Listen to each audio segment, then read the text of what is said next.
ما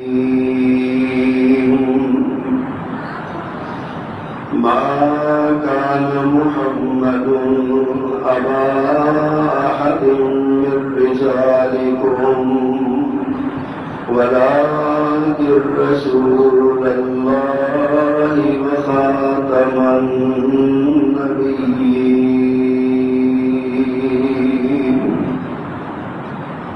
صدق الله العظيم. حمد و ثنا، تعریف و تسبیح، تکبیر و تحریم، بڑائی بزرگی کبریائی کے سارے کلمات اللہ جل جلالہ کے لیے خاص ہیں، اور درود و سلام امام الرسل خطیب الانبیاء سید ولد آدم سید الاولین والآخرین امام المرسلین سیدنا و مولانا محمد کریم علیہ التحیۃ والتسلیم کی ذات وعدہ صفات کے لیے مختصر کلمات حمد و ثنا کے بعد ماہ ستمبر ہماری ملی اور قومی تاریخ کا ایک بڑا اہم مہینہ ہے. اس مہینے میں 6 تاریخ کو پاکستان وطن عزیز کے دفاع کا دن منایا جاتا ہے. 1965 کی جنگ ستمبر کے حوالے سے وطن عزیز میں لوگوں کو یہ باور کروایا جاتا ہے کہ آپ کے ملک کی جغرافیائی سرحدیں مضبوط ہیں. اسی مہینے کی 7 تاریخ کو ملی طور پر اور دینی طور پر ایک بڑی اہم تاریخ اور اہم دن منایا جاتا ہے کہ 1974 میں ستمبر کی 7 تاریخ کو عقیدہ ختم نبوت کے تحفظ کا بالاتفاق پوری قوم کا مطالبہ تسلیم کیا گیا اور ساری قوم کی آواز پر دلائل شواہد کی بنیاد پر پاکستان کی قومی اسمبلی نے 7 ستمبر 1974 کو منکرین ختم نبوت کو کافر قرار دیا. یہ آئینی جدوجہد تھی، ورنہ عقیدہ ختم نبوت کے حوالے سے پوری قوم ہمیشہ یکسو رہی ہے. سیدنا رسول کریم علیہ التحیۃ والتسلیم کی ذات مبارکہ اور آپ کے زمانہ حیات سے لے کر آج تک امت کبھی اس تردد کا بھی شکار نہیں ہوئی کہ اس کے بارے میں سوچنا بھی چاہیے کہ نہیں، بلکہ امت کے عظیم امام حضرت امام ابو حنیفہ رحمہ اللہ تعالی کا ایک قول بہت ایمان افروز اور بہت غضب کا قول ہے، جس میں وہ فرماتے ہیں کہ جو شخص کسی مدعی نبوت سے رسول کریم صلی اللہ علیہ وسلم کے بعد کسی مدعی نبوت سے دلیل بھی مانگتا ہے نا اسے دعوے یقین تو وہ بھی کافر ہے. وہ بیٹے آرام سے بیٹھ جاؤ بچوں، بیٹھ جاؤ. کسی مدعی نبوت سے اس کی نبوت کی دلیل مانگنا تو کفر ہے. کوئی اس کو مان لینا جو اس کا وہ تو بہت بات کے مسائل ہے نا. اگر کوئی بندہ دعویٰ کرے میں نبی ہوں تو کوئی دوسرا بندہ یہ کہے اچھا تم نبی ہو تو دلیل پیش کرو، تو یہ بھی کفر ہے. امام ابو حنیفہ رحمہ اللہ فرماتے ہیں کہ یہ بندہ کافر ہو جاتا ہے دلیل مانگنے سے. امت کتنی یکسو رہی ہے، لیکن بدقسمتی ہے ہماری دین سے دوری اور دینی علم سے کمزوری اور نہ ہونا، قرآن و حدیث کا ترجمہ اور تفسیر نہ جاننا، علماء کی مجالس میں نہ بیٹھنا، دنیا کے کاموں میں مگن رہنے کی وجہ سے ایسے دن بھی ہمیں دیکھنے پڑے کہ اس مدعی نبوت کو بھی سچا مان لیا بدقسمتی سے کچھ لوگوں نے، بد نصیبوں نے، کہ جس کو صحیح معنوں میں ایک نارمل انسان بھی قرار نہیں دیا جا سکتا، جس کے بارے میں یہ کہا جا سکتا ہے کہ یہ ایک مینٹل کیس ہے، پاگل قسم کا آدمی ہے، لوگوں نے اس کو بھی نبی مان لیا۔ کتنی بڑی بدقسمتی۔ اور پھر آج ہم سمجھتے ہیں 1974 میں علماء نے ایک بڑا مارکا مارا، ساری قوم ان کی پشت پہ تھی، پوری قوم یکسو ہوئی، علماء نے اسمبلی میں، اسمبلی کے باہر ایم ایل ایز کو مل کے دلائل و براہین کے انبار لگا دیے اور قوم یکسو ہو گئی، اور بالآخر 1974 میں ان کو غیر مسلم قرار دے دیا گیا۔ آئینی طور پر، دینی طور پر تو پہلے دن سے ہی علماء کا فتویٰ تھا۔ اللہ پاک عرب رحمتیں نازل فرمائے۔ شیخ الاسلام مولانا ثناء اللہ امرتسری پر، اور ان سے پہلے شیخ الاسلام مولانا محمد حسین بٹالوی رحمۃ اللہ علیہ پر۔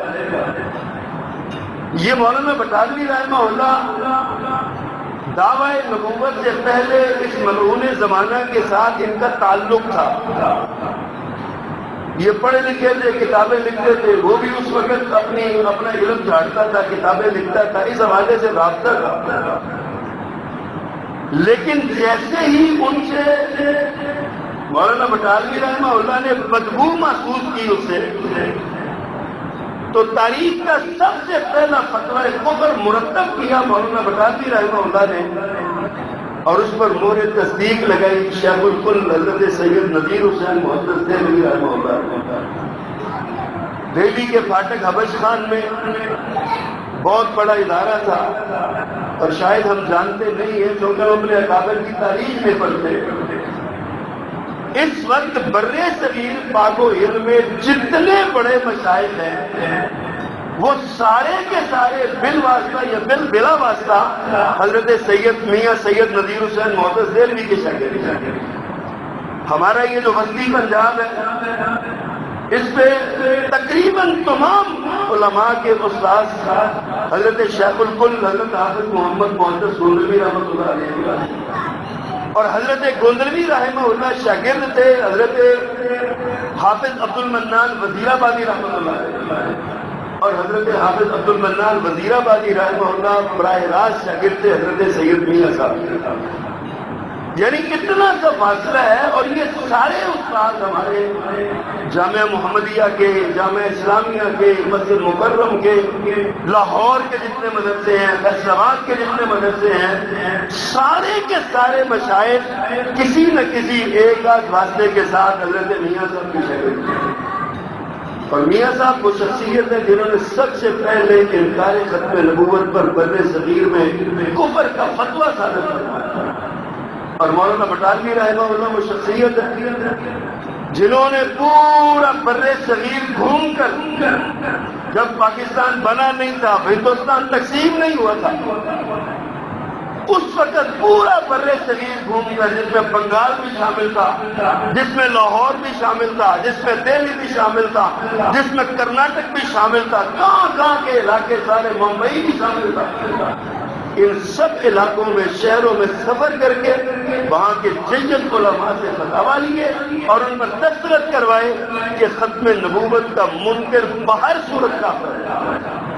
دینی طور پر تو ایسا تھا، اور قانونی اور آئینی طور پر ماہ ستمبر کی 7 تاریخ کو وطن عزیز میں باقاعدہ بحث و مباحثے کے بعد، دلائل و شواہد کی بنیاد پر براہین لینے کے بعد اور ان کا موقف سننے کے بعد، منکرین ختم نبوت کا موقف سننے کے بعد، ملعون زمانہ کے ایک بیٹے کو اسمبلی میں بلا کر باقاعدہ اس سے باتیں سننے کے بعد، پھر اس کے پوتے کو بلا کر پھر یہ فیصلہ ہوا کہ یہ بالاتفاق کافر ہے، دار اسلام سے خارج ہے۔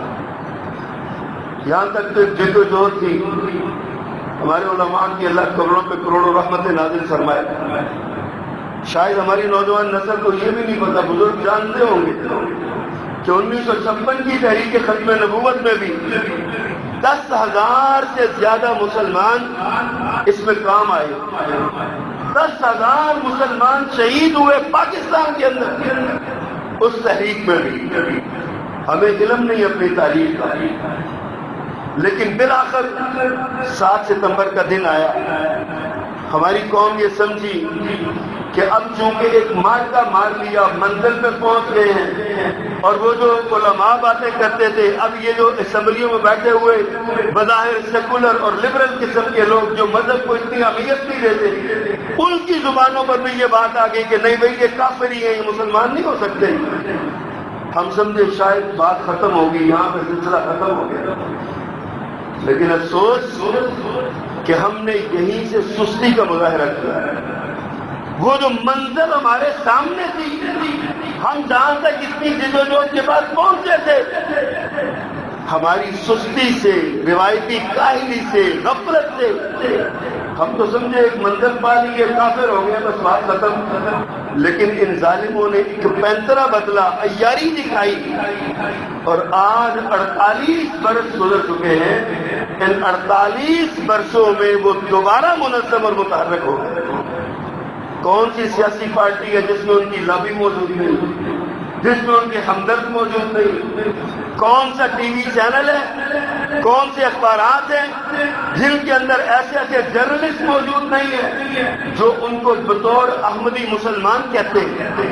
وہ بھائی ان کے اسلام کے ساتھ کیا تعلق ہے؟ وہ مسلمان ہے ہی نہیں، آپ ان کو احمدی مسلمان کہتے ہو؟ کیوں احمدی مسلمان ان کو کہتے ہو؟ لیکن ان کی لابی موجود ہے، دولت ان کے پاس ہے، انہوں نے اپنے لوگ ہمدرد چھوڑے ہوئے ہیں، اور وہ وقتاً فوقتاً ہمیں چٹکی کاٹتے رہتے ہیں، ہمیں چٹکی کاٹتے رہتے ہیں۔ جب جی چاہے کوئی نہ کوئی ایسا واقعہ کر جاتے ہیں، ہمیں سمجھ نہیں آتی کہ ہم اب کدھر کو جائیں، ہم چیخنے چلانے لگتے ہیں دوبارہ۔ لیکن وہ جو اصل کام کرنے والا تھا نا، وہ ہم نے نہیں کیا، بحیثیت باپ کے نہیں کیا، بحیثیت ماں کے نہیں کیا، بحیثیت استاد کے نہیں کیا، بحیثیت سربراہ خاندان کے نہیں کیا، بحیثیت امام و خطیب کے نہیں کیا، بحیثیت حکمران کے نہیں کیا، بحیثیت علاقائی سیاسی لیڈر کے نہیں کیا۔ ہم نے وہ کام نہیں کیا جو ہمیں کرنا چاہیے تھا۔ ہم نے اپنی نوجوان نسل کے عقیدے کو سنبھالنے کی کوشش ہی نہیں۔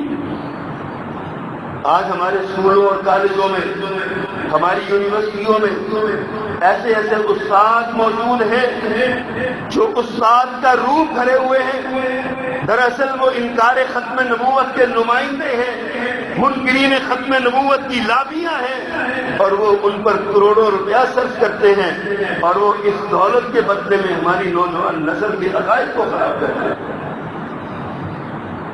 ہم نے کبھی سوچا کریں، آپ، میں بھی سوچوں، آپ بھی سوچیں، ہم سب ذمہ دار ہیں، کبھی ہم نے اپنے بچوں کو اپنے پاس بٹھا کر یہ عقیدہ ختم نبوت پڑھایا ہوگا؟ کبھی ہم نے ان کو بتایا کہ قرآن کریم کی کم و بیش 200 سے زائد آیات عقیدہ ختم نبوت کی طرف نشاندہی کرتی ہے؟ کبھی ہم نے ان کو بتایا کہ 1000 احادیث عقیدہ ختم نبوت کی طرف ہماری رہنمائی کرتی ہے؟ نہیں بتلایا۔ ہم نے اپنے بچوں کو اعلیٰ ترین تعلیمی اداروں میں بھجوایا۔ ہم نے سمجھا کہ ان کی ہزاروں روپیہ فیس دینے کے بعد یہ اعلیٰ تعلیم یافتہ ہو جائیں گے، ہم نے ان کو اعلیٰ تعلیم تو دلوا دی، لیکن افسوس کہ اعلیٰ ایمان ان کے لیے ہم تیار نہ تھے۔ ہم انہیں بہترین مومن نہ بنا سکے، ہم انہیں اسلام کے بنیادی عقائد کے بارے میں آگاہی نہ دے سکے۔ کتنے افسوس کی بات ہے، کس قدر صدمے کی بات ہے۔ یہی وجہ ہے کہ آج ہمارا نوجوان اٹھتا ہے کہ جی مجھے جرمنی میں اسائلم مل رہا ہے، مجھے امریکہ میں اسائلم مل رہا ہے، مجھے برطانیہ میں اسائلم پناہ مل رہی ہے، میں ایک کاغذ پہ دستخط کرتا ہوں، مجھے دولت بھی ملے گی، مجھے پیسے بھی ملیں گے، اور میں ادھر بھی سیٹل ہو جاؤں گا، میری زندگی درست ہو جائے گی۔ وہ مجھے اپنی لڑکیوں سے شادی کی بھی آفر کروا رہے ہیں، اپنی لڑکیوں کو میرے ساتھ دوستی میں بھی ابھار رہے ہیں، تو میں دنیا کمانے کے لیے وہاں پہ چلا جاؤں اور فارم جو ہے جس پر دستخط کرنا ہے اس فارم پہ یہ لکھا ہوا ہے کہ میں ختم نبوت کے عقیدے کا قائل نہیں ہوں، میں رسول کریم صلی اللہ علیہ وسلم کے بعد بھی نبوت کے جاری رہنے کا عقیدہ مانتا ہوں، اور ہم اس پہ سائن کر رہے ہیں، ہماری نوجوان نسل اس پہ سائن کر رہے ہیں۔ اور بد نصیبی یہ ہے کہ ماں باپ کو علم ہی نہیں ہے، والدین کو پتہ ہی نہیں کہ ہمارا بچہ کس کی شاگردی میں ہے، ہمیں علم ہی نہیں ہے۔ ہر وہ بندہ جو ٹی وی چینل پہ، یوٹیوب پہ یا دیگر سوشل میڈیا ذرائع کو استعمال کر سکتا ہے اور تھوڑی سی اردو گھما پھرا کے منہ بگاڑ کے انگریزی بول سکتا ہے، ہم اس کو اپنا موٹیویشنل اسپیکر مان کر اس کی رہنمائی میں لگ جاتے ہیں۔ ہم کہتے ہیں جناب وہ جیسے سکھاتا ہے وہی۔ کتنے ہمارے بچے ہیں جو جہلم کے مرزا علی کی گمراہی کا شکار ہو چکے، جو صحابہ کرام پر لعن طعن کرتا ہے، حضرت امیر معاویہ رضی اللہ تعالیٰ عنہ کے بارے میں بکواس کرتا ہے، خاندان بنو امیہ کے اصحاب کی توہین کرتا ہے، حضرت ابو سفیان کے بارے میں نازیبہ جملے بولتا ہے، حضرت صدیق اکبر، حضرت فاروق اعظم، حضرت عثمان غنی کے بارے میں کہتا ہے جی فلاں کتاب میں یہ لکھا، فلاں کتاب میں یہ لکھا، اور جب ہم وہ کتاب دیکھتے ہیں تو اس کتاب کی ایک سطر پڑھتا ہے، 4 چھوڑ دیتا ہے، پھر ایک پڑھ لیتا ہے، اور ہمارا عام کارکن، عام ہمارا نوجوان یہ سمجھتا ہے یار یہ اس کتاب کا حوالہ دے رہا، حوالہ تو صحیح ہے نا، صفحہ بھی بتا رہا ہے، سائٹ بھی بتا رہا ہے، سطر بھی بتا رہا ہے، جناب یہ سارا۔ ہم کہتے ہیں ہمارے بچوں یہ 2 لائنیں نہ پڑھو، سارا مضمون پڑھو، اس کے اندر اس حدیث کی اس روایت کے اندر ہے کیا جس کا وہ حوالہ دے رہا ہے۔ اس کی وجہ کیا ہے؟ ہم اسی طرح گمراہ ہوتے ہیں۔ سب سے پہلے صحابہ کرام کو گالی دو، صحابہ سے پہلے خاندان بنو امیہ کو گالی دو، خاندان بنو امیہ سے پہلے یزید کو گالی دو، یہاں سے آغاز ہوتا ہے یزید کو گالی دو۔ ہم سارے کہتے ہیں یار چلو وہ کون سا صحابی تھا، چلو گالی تو دینی ہے اس کو، ہم چپ کر جاتے ہیں۔ اس کے بعد یزید سے آگے بڑھ کے امیر معاویہ رضی اللہ تعالیٰ عنہ پہ گالی آتی ہے، امیر معاویہ کے ساتھ ابو سفیان پہ گالی آتی ہے، ابو سفیان رضی اللہ عنہ کے بعد پھر پیارے پیغمبر کے سسرال کو، پیارے پیغمبر کے سمدھیوں کو، ادھر جو ہے نا وہ آپ کے دامادوں کو گالی دی جاتی ہے، آپ کے خانوادے پہ ہاتھ ڈال دیا جاتا ہے، اور پھر سمجھا جاتا ہے کہ جناب یہ کون سا بڑی۔ ہمارا عقیدہ اس طرح خراب کیا جا رہا ہے۔ ہم نے کبھی سوچا، ہم نے کبھی اس پہ غور کیا، ہم نے کبھی دیکھا کہ ہمارے بچے کس کی بات سن رہے ہیں؟ ہمارے بچے یوٹیوب پہ، فیس بک پہ، ٹویٹر پہ، دیگر سوشل میڈیا اکاؤنٹ پہ کس کو فالو کر رہے ہیں؟ کون ان کا فیوریٹ مقرر اور اسپیکر ہے ان کا؟ ہم نے کبھی نہیں دیکھا۔ ہم کہتے ہیں تو جسے لگا رہا ہے۔ اس کا نتیجہ یہ نکلا کہ آج ہماری نوجوان نسل ایمان کھو رہی ہے۔ آج ہماری نوجوان نسل، میں حیران ہوتا ہوں، آپ بھی حیران ہوں گے۔ نبی کریم صلی اللہ علیہ وسلم کی 10 سالہ نبوت کی زندگی، مکی مدنی زندگی، 23 سالہ ٹوٹل زندگی آپ کی نبوت کی، 13 سال مکے کے اور 10 سال مدینہ میں۔ ان 10 سالوں میں آپ نے جتنی بھی جنگیں اور سرایہ لڑے ہیں، قریباً 70-80 کے قریب یہ گنتی بنتی ہے، جنگوں کی بھی اور ان کی بھی، جو آپ نے لشکر بھیجے ان کی بھی، جن میں آپ خود شریک نہیں ہوئے، یعنی غزوات اور سرایہ دونوں کی۔ آپ کے 10 سالہ دور نبوت، مدنی دور نبوت میں ان ساری جنگوں میں ایک روایت کے مطابق، تحقیق کے مطابق 259 لوگ کام آئے، اور ایک کے مطابق 270 یا 75 کام آئے، یعنی پونے 300 مسلمان پورے 10 سال میں شہید ہوتے ہیں۔ اور ہمیں نہیں علم ہے کہ پیارے پیغمبر کے بعد ابوبکر صدیق رضی اللہ تعالیٰ کے دور کی سب سے پہلی جنگ، جس کو جنگ یمامہ کہا جاتا ہے، وہ ساری جنگیں اسلام کے تحفظ اور دفاع کے لیے ہیں، اور یہ ایک جنگ صرف عقیدہ ختم نبوت کے تحفظ اور دفاع کے لیے ہے۔ اس ایک جنگ میں، جنگ یمامہ میں 1200 مسلمان شہید ہوئے۔ مسلمہ کذاب 40,000 افراد کا لشکر لے کر آتا ہے مقابلے میں، 1200 مسلمان شہید ہوتے ہیں، اور 1200 میں سے 700 حفاظ قرآن صحابہ کرام، جن کو سارا قرآن یاد تھا. یہی وہ موقع تھا جب حضرت عمر رضی اللہ تعالیٰ نے محسوس کیا اگر جنگوں میں حفاظ شہید ہوتے رہے تو آنے والی نسل کو قرآن کیسے منتقل کریں گے. انہوں نے پھر حضرت ابوبکر صدیق کو مشورہ دیا کہ قرآن مجید کو ایک جگہ پر جمع کیا جائے، ایک کتابی شکل میں محفوظ کیا جائے. ایسا نہ ہو کہ حفاظ سارے شہید ہو جائیں، قرآن کسی کو یاد نہ. پھر قرآن کو جمع کیا گیا، قرآن کے لیے ایک کمیٹی بنائی گئی، بورڈ بنایا گیا، اور حضرت زید رضی اللہ تعالیٰ عنہ، حضرت خزیمہ رضی اللہ تعالیٰ عنہ اور ایک اور صحابی پر مشتمل یہ 3 رکنی بورڈ بنا. قرآن مجید جمع ہوا. قرآن مجید آج ہمارے پاس محفوظ حالت میں پہنچا. کیوں؟ اس لیے کہ جنگ یمامہ میں 700 حفاظ عقیدہ ختم نبوت کا تحفظ کرتے ہوئے شہید ہوئے. آج ہم نے عقیدہ ختم نبوت کے تحفظ کے لیے کیا کیا؟ تاریخ اسلام میں 2 عجیب واقعات ہیں. یہ مسلمہ کذاب جو تھا نا، یہ سب سے پہلا شخص تھا جس نے پیارے پیغمبر کے مقابلے میں دعویٰ نبوت کیا. یمامہ کا رہنے والا تھا اور یہ بڑا ہی بدبخت تھا. اس نے ذہین بڑا تھا، بڑا ذہین تھا. یہ ہمارے والا ملعون تو ذہین بھی نہیں تھا نا، یہ تو پتہ نہیں عجیب اس کا غبی ذہن کا تھا. لکھتا ہے کہ میری دونوں پاکٹوں میں نا، ایک پاکٹ میں گڑ کی ڈلی ہوتی تھی اور ایک میں مٹی کا ڈھیلا ہوتا تھا. مٹی کا ڈھیلا میں نے رکھا تھا کہ میں استنجا کیا کروں گا، اور گڑ کا ڈھیلا اس لیے تھا تاکہ میں کھایا کروں. وہ کہتے ہیں مجھے پتہ ہی نہیں چلتا تھا، کبھی میں گڑ کے ڈھیلے کے ساتھ استنجا کر لیتا اور استنجے والی مٹی میں کھا جاتا تھا اور کرنے کے بعد دوبارہ جیب میں ڈال لیتا تھا. یہ اتنا بدبخت ملعون، لیکن مسلمہ بہت ذہین آدمی تھا. اس کے بارے میں مفسرین سیرت نگاروں نے لکھا ہے کہ وہ 6 گھنٹے تقریر کرتا تھا اور جو ایک لفظ ایک بار بول لیتا تھا 6 گھنٹے میں دوبارہ اس کی زبان میں بولے جاتا تھا. اس کا متبادل لفظ بولتا تھا. اللہ کے رسول صلی اللہ علیہ وسلم کو اس نے خط لکھا، اس نے کہا جناب مجھے آپ نبوت میں شریک کر لیں تو میں آپ پر ایمان لاتا ہوں. آقا کریم نے زمین سے تل کا اٹھائے کہا کہ میں تمہیں یہ بھی نہیں دیتا، تم نبوت میں شراکت کی بات کرتے ہو.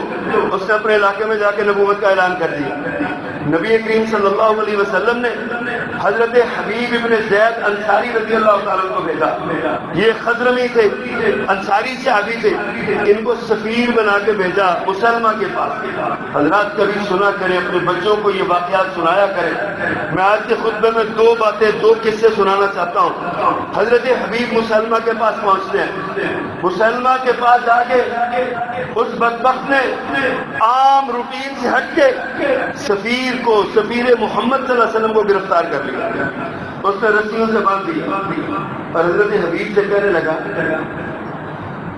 کہ تم یہ بتاؤ تمہارا محمد کی نبوت کے بارے میں کیا خیال ہے صلی اللہ علیہ وسلم. حضرت حبیب فرماتے ہیں وہ خاتم النبیین ہے، اللہ کے آخری نبی ہے، میں ان کو نبی مانتا ہوں، آخری نبی ہے. وہ دوسرا سوال کرتا ہے میری نبوت کے بارے میں کیا خیال ہے. حضرت حبیب فرماتے ہیں کہ میرے کان تیری بکواس سے سنتے میں بہرا ہوں، مجھے تیری بات سنائی نہیں دیتی، یعنی میں اس قابل ہی نہیں سمجھتا تمہاری بات کو کہ سنوں بھی. اس نے یہ کیا کہ آپ کے عزت کو کاٹنا شروع کیا، انگلی کا ایک پورا کاٹا، پھر سوال کیا، پھر دوسرا پورا کاٹا، پھر سوال کیا، پھر تیسرا پورا کاٹا. انگلیوں کے پورے کٹتے گئے، ہاتھ کٹا، بازو کٹا، کندھا کٹا، سارے جسم کا کیما کر دیا. حضرت حبیب شہید ہو گئے لیکن ختم نبوت کے عقیدے پر آنچ نہیں آنے دی. یہ نہیں کہا یہ عقیدہ ختم نبوت کا پہلا شہید تھا، جسم کو کیما کروا لیا، لیکن اس کی بات ماننا تو خدا سننا بھی گوارا نہیں. یہ حبیب ابن زید رضی اللہ تعالیٰ خضرمی قبیلہ کے یہ شخصیت تھے اور بہت بڑے انصاری صحابی، متقی پرہیزگار نوجوان تھے. جوانی کے عالم میں اپنی جان لٹا دی، جان کٹا دی، لیکن عقیدہ ختم نبوت پہ آنچ نہیں آتی. حضرت ابوبکر صدیق کا دور ہے. ایک بدبخت یمن میں اٹھا، یمن میں اسود انسی اس کا نام تھا، اس نے نبوت کا دعویٰ کیا. وہ بھی بڑا مکار اور عیار تھا. وہ بزور اور دل صبر لوگوں کو اکٹھا کرتا اور کہتا کہ میری نبوت کو مانو. بہت سے لوگ اس کے ساتھ تیار ہو گئے نبوت کو اس کی ماننے کو. ایک یہاں پہ عبداللہ بن صوف نامی ایک شخصیت تھے، صحابی نہیں تھے، رسول اللہ صلی اللہ علیہ وسلم کی زیارت سے مشرف نہیں ہوئے تھے، لیکن مومن کامل تھے، ایمان پختہ تھا، یمن کے رہنے والے تھے. اس سے سمجھا یہ قبیلے کا سردار ہے، اگر یہ مجھ پر ایمان لے آئے تو سارا قبیلہ مان جائے گا.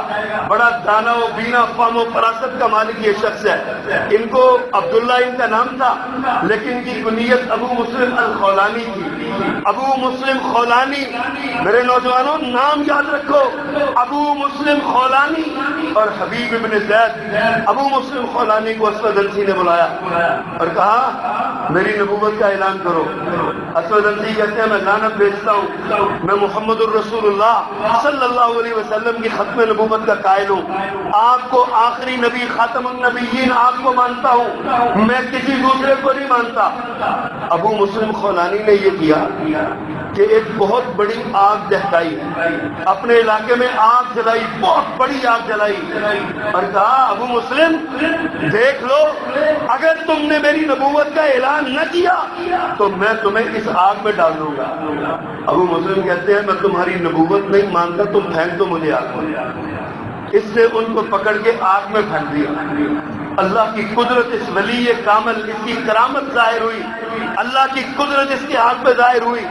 وہ آگ میں کودے، ایک طرف سے داخل ہوئے دھڑکتی ہوئی پڑکتی ہوئی آگ میں، ایک طرف سے داخل ہوئے دوسری طرف سے باہر نکل گئے اور جسم کا ایک بال بھی نہیں جلا، ایک بال سادہ نہیں جلا. اب جب حضرت ابو مسلم خولانی آگ سے نکل رہے تھے نا تو یہ اسود انسی اور اس کے ساتھی ایک دفعہ خوف زدہ ہو گئے کہ یہ انسان ہی ہے، جسم پہ کب کبھی تاری ہو گئی. اس کے ساتھیوں نے کہا اسود اس کو یہاں سے ضلع وطن کر دو، نکال دو، ورنہ یہ تمہارے لیے بہت بڑا خطرہ بن جائے گا. اس نے اپنا زور زبردستی کے ساتھ ابو مسلم کو علاقے سے نکال دیا. حضرت ابو مسلم یمن سے چلتے ہیں، چلتے چلتے مسجد نبوی میں آتے ہیں، مدینہ منورہ پہنچتے ہیں. مسجد نبوی میں داخل ہوئے تو آگے حضرت عمر رضی اللہ تعالیٰ بیٹھے ہوئے. حضرت عمر نے دیکھا اجنبی مسافر ہے اور یہ بات پھیل چکی تھی اس وقت پورے علاقے میں، پورے مدینے میں، کہ ابو مسلم خولانی کو آگ نے نہیں چھوا، آگ میں گیا، ختم نبوت کے لیے آگ میں کودا. اللہ نے آگ کو ٹھنڈا کر دیا، ابراہیم علیہ السلام کی طرح یہ زندہ و سلامت واپس آیا. حضرت عمر رضی اللہ تعالیٰ نے دیکھا اجنبی ہے، پوچھا بھائی آپ کون ہیں؟ اس نے کہا میں عبداللہ. کہاں سے آئے ہیں؟ میں یمن کا مسافر ہوں، یمن سے آیا ہوں. حضرت عمر نا حیرانگی سے اس کی توجہ دلواتے ہیں، کہتے ہیں عبداللہ ہمیں خبر ملی ہے کہ یمن میں اسود انسی نے ایک شخص کو بھیجا تھا، آگ میں ڈالا ہے اور وہ بچ گیا. تمہیں اس کے بارے میں کچھ پتہ ہے؟ حضرت عبداللہ نے بتایا نہیں، ابو مسلم نے بتایا نہیں. کہا ہاں جی وہ ابو مسلم تھا، ابو مسلم الخولانی وہ تھا، اللہ نے اس کو بچا لیا. حضرت عمر رضی اللہ تعالیٰ عنہ بڑے صاحب بصیرت آدمی تھے، اپنی فراست کے ساتھ پہچانا. تمہیں اللہ کی عزت کی قسم لگے تم بتاؤ تم وہی تو نہیں ہو، تم عبداللہ بن صوب ابو مسلم خولانی تو نہیں ہو. جب قسم پڑی تو ابو مسلم حیران ہو گئے، کہنے لگے جی میں وہی ہوں. حضرت عمر نے آگے بڑھ کے ماتھا چوما، ہاتھ پکڑا، امیر المومنین ابوبکر صدیق کے پاس لے گئے. حضرت صدیق اکبر کو جا کے بات سنائی. حضرت ابوبکر صدیق خلیفۃ المسلمین رضی اللہ تعالیٰ عنہ، انہوں نے کہا ابو مسلم ساری بات سناؤ. ابو مسلم خولانی نے ساری بات سنائی. حضرت صدیق اکبر تڑپ اٹھے، کہا اللہ میں تیرا شکر ادا کرتا ہوں، تو نے مجھے اپنی زندگی میں میرے نبی کی امت میں سے اس شخص کے ساتھ ملایا جس شخص کے ساتھ تو نے ابراہیم علیہ السلام جیسا سلوک کیا. جس طرح ابراہیم آگ سے زندہ و سلامت واپس نکلے، اللہ تو نے اس شخص سے ملایا جو اس امت کے ابراہیم کی طرح آپ سے زندہ و سلامت بچی واپس آیا.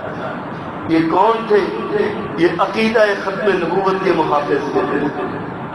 عقیدہ ختم نبوت کا تحفظ کرنے والے تھے، عقیدہ ختم نبوت پہ جان دینے کی تیاری کرنے والے تھے۔ حضرات میں آپ کے ضمیر سے سوال کرتا ہوں، مجھے بتائیے آپ میں سے کئی ایسے بزرگ ہوں گے جنہوں نے 1974 کی تحریک اور یہ مبارک دن 7 ستمبر اپنی ہوش میں دیکھا ہوگا، اور ان کو پتا ہوگا، اخبارات کی سرخیاں دیکھی ہوں گی کہ قادیانیوں کو، منکرین ختم نبوت کو، لاہوریوں کو، مرزائیوں کو، ربویوں کو، قادیانیوں کو مجموعی طور پہ کافر قرار دے دیا گیا۔ آپ میں سے بہت سے لوگ ہوں گے وہ دن جنہوں نے مبارک دن دیکھا ہے، لیکن اللہ میرا سوال یہ ہے ان بزرگوں سے اور ان دیکھنے والوں سے، کیا آپ نے یہ تاریخ آگے اپنی نسل کو منتقل کی ہے کہ نہیں؟ جس عقیدے کے لیے آپ مظاہرے کرتے رہے، آپ جس عقیدے کے لیے پورے شہر کریا نگر بستی سڑکوں میں نکلتے رہے، احتجاج کرتے رہے، حکمرانوں پہ دباؤ ڈالتے رہے کہ آقا نامدار کی ختم نبوت کے غداروں کو مسلمانوں کی سبوں سے نکال باہر کرو، ڈنڈا مار کے نکال باہر کرنے والوں، آپ یہ بتائیے کیا یہ تاریخ اور یہ تحریک آپ نے اگلی نسل کو منتقل کیا؟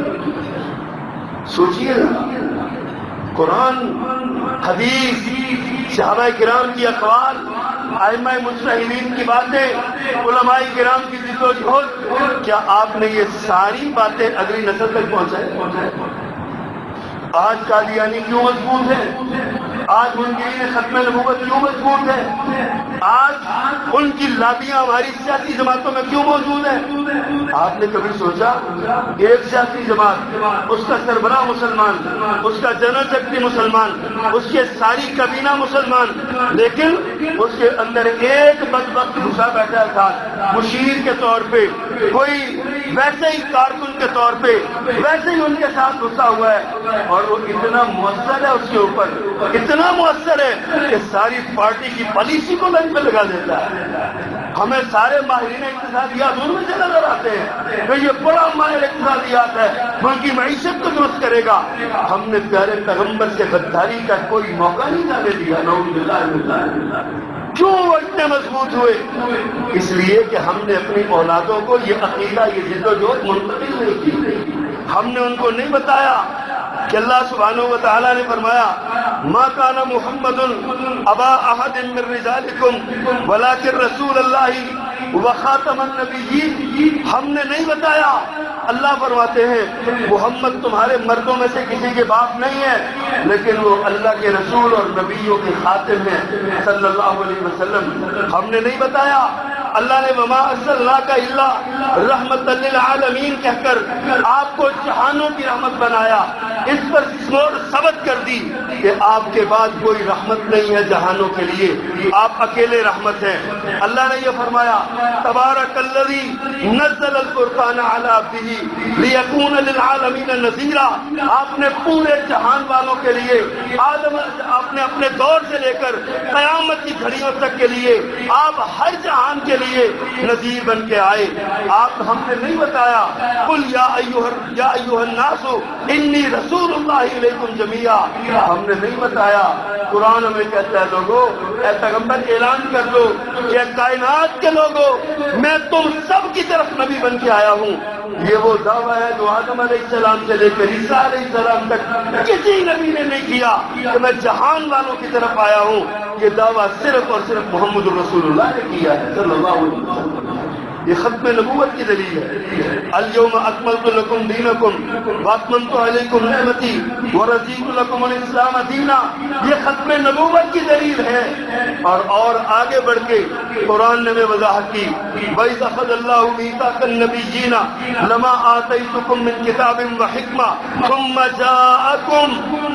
جَاءَكُم رَّسُولٌ مُصَدِّقٌ لِّمَا مَعَكُمْ لَتُؤْمِنُنَّ بِهِ وَلَتَنْصُرُنَّ لَتُؤْمِنُنَّ بِهِ وَلَتَنْصُرُنَّ یاد کرو نوجوانوں لَتُؤْمِنُنَّ بِهِ وَلَتَنْصُرُنَّ اللہ نے پیغام دے دیا اے گروہ انبیاء اے جماعت انبیاء تمہارے سروں پہ نبوت کا تاج ہوگا تمہارے جسموں پہ خلعت رسالت ہوگی تمہاری نبوت کا سکہ چل رہا ہوگا ثم جاءکم رسول مصدق لما معکم پھر ایک رسول آئے گا تمہارے پاس اور وہ رسول تمہاری نبوتوں کی تصدیق کرے گا لوگوں کو کہے گا عیسیٰ اللہ کے نبی اور رسول ہے موسیٰ اللہ کے نبی اور رسول ہے ابراہیم اللہ کے نبی اور رسول ہے نوح علیہ السلام اللہ کے نبی اور رسول ہیں ان پر نازل ہونے والی کتابیں تورات و زبور و انجیل صحف ابراہیم صحف موسیٰ یہ اللہ کی نازل کردہ کتابیں ہیں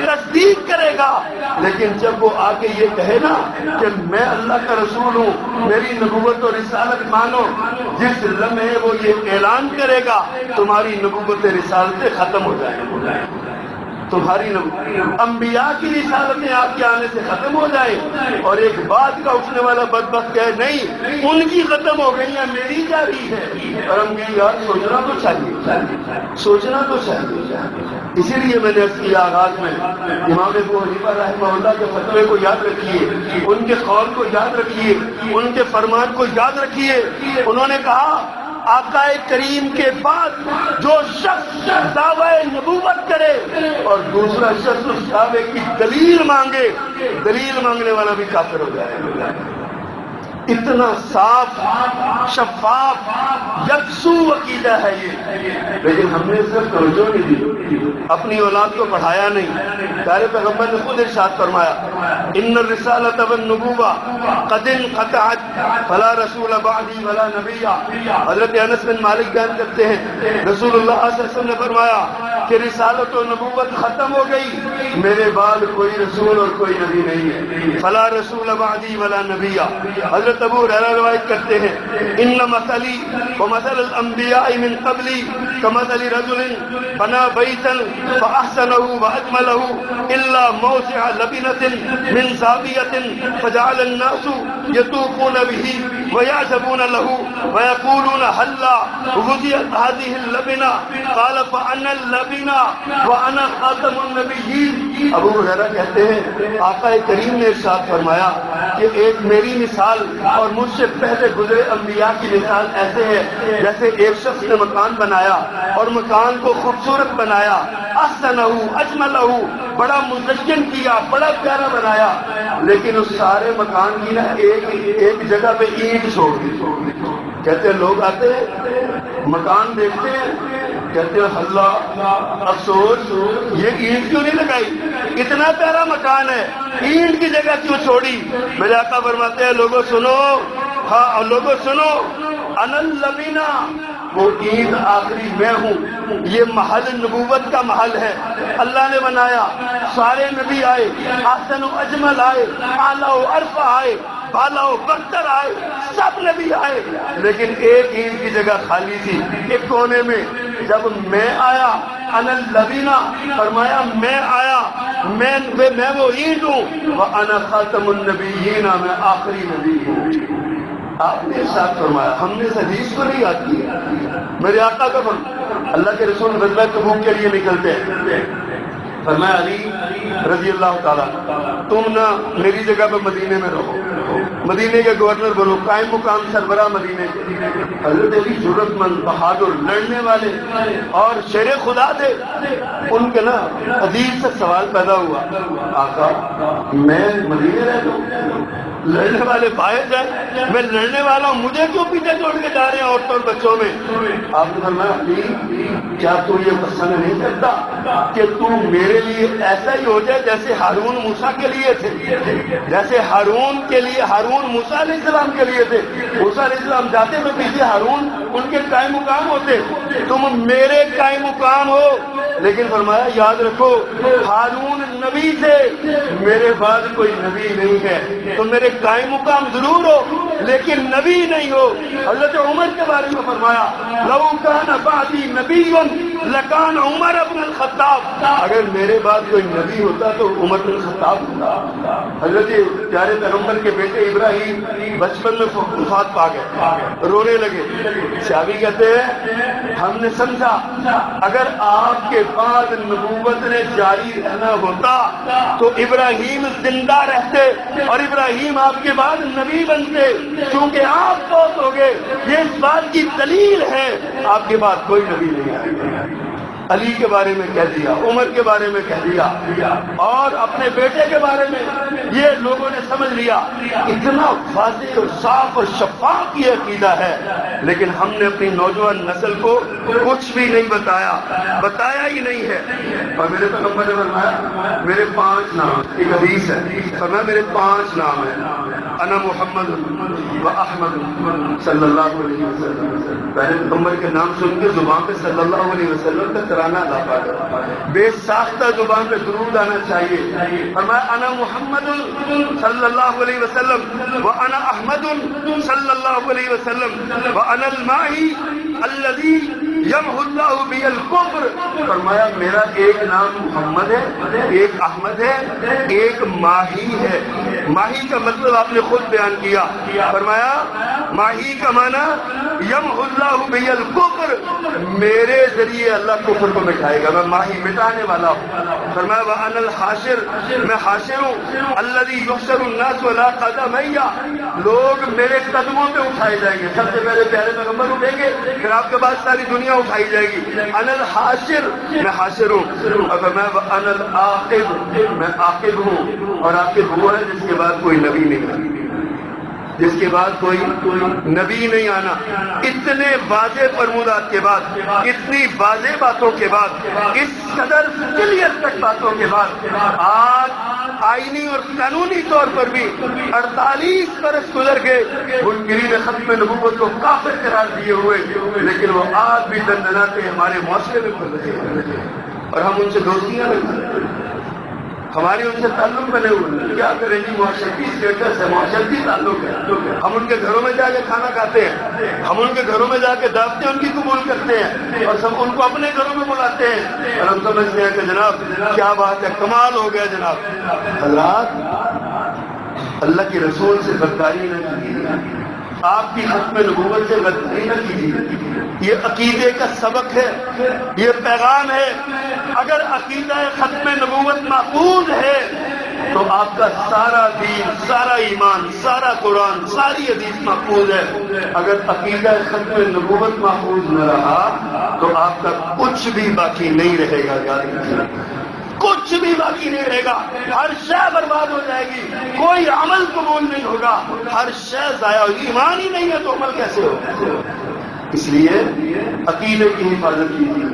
ٹھیک ہے آپ دنیا دار ہیں، ٹھیک ہے آپ کو دین کا اتنا وہ نہیں پتا، لیکن ہم مسلمان گھرانوں میں پلے ہوئے ہیں، مسلمان ماؤں کا دودھ پیے ہوئے ہیں، مسلمان باپوں کی اولاد ہیں، ہمیں مسلمان ماں باپ نے اپنی گود میں پالا ہے، اپنے حلال اور طیب مال سے پالا ہے ہمیں۔ ہم ان سے وفا کریں، ہم اپنے رسول سے وفا کریں، اپنے نبی سے وفا کریں۔ ماہ ستمبر آئے تو اس عقیدے کی حفاظت کا ہمیں احساس ہونا چاہیے، ہمیں یاد ہونا چاہیے کہ یہ ایک عقیدہ ہے جس کے بغیر ہمارا ایمان مکمل نہیں ہوتا۔ اللہ ہمیں عمل کرنے کی توفیق عطا فرمائے۔ سبحان ربک رب العزت عما یصفون وسلام علی المرسلین۔